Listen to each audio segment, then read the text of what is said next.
حضرت جندب رضی اللہ تعالیٰ عنہ سے روایت ہے کہ ایک آدمی کو زخم لگ گیا، لوگ اس کو اٹھا کر گھر لے گئے۔ اس کے زخم میں تکلیف بہت بڑھ گئی تو اس نے ترکش سے ایک تیر نکالا اور اپنی چھاتی اور سینے کو چھلنی کر لیا۔ اس بات کا تذکرہ رسول اللہ صلی اللہ علیہ وسلم سے کیا گیا تو حضور اکرم صلی اللہ علیہ وسلم نے اللہ تبارک و تعالیٰ سے روایت کیا ہے کہ اللہ تبارک و تعالیٰ فرماتا ہے، بندے نے اپنی جان کے نکالنے میں مجھ سے سبقت کی ہے۔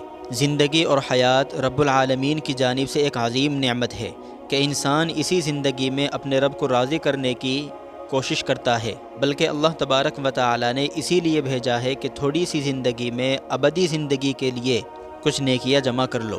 نعمت کا شکر بندے پر واجب اور ضروری ہے، اور اس نعمت کی حفاظت کرنی بھی ضروری ہے۔ ان گنت اور لاتعداد نعمتوں سے لطف اٹھانا، مزے لینا اسی زندگی کی نعمت پر موقوف ہے، خواہ دنیاوی نعمت ہو یا اخروی نعمت ہو۔ دنیاوی نعمتوں سے مستفید ہو کر فائدہ اٹھا کر شکر بجا لانا ہے، اور اگر حالات نامناسب آ گئے یا اللہ تبارک و تعالیٰ کی طرف سے آزمائش آ گئی تو صبر کرنا ہے۔ زندگی اسی شکر و صبر سے بنتی ہے، دونوں میں ہماری آخرت کا سامان ہے۔ شکر سے نعمت میں اضافہ ہوتا ہے، نعمت کی قدر کرنی چاہیے، اور صبر سے اللہ تبارک و تعالیٰ کی معیت حاصل ہوتی ہے اور آخرت کے درجات میں اضافہ ہوتا ہے۔ صبر سے جو مقام طے ہوتا ہے وہ شکر سے نہیں ہوتا، اور شکر سے جو ترقی ہوتی ہے وہ صبر سے نہیں ہوتی۔ دونوں کی اپنی اپنی شان ہے، اور مومن انہی دونوں قدموں سے رب الجلال کی بارگاہ تک باریاب ہوتا ہے۔ حالات سے گھبرا کر موت کو اختیار کرنا ایمان والوں کا شیوا نہیں۔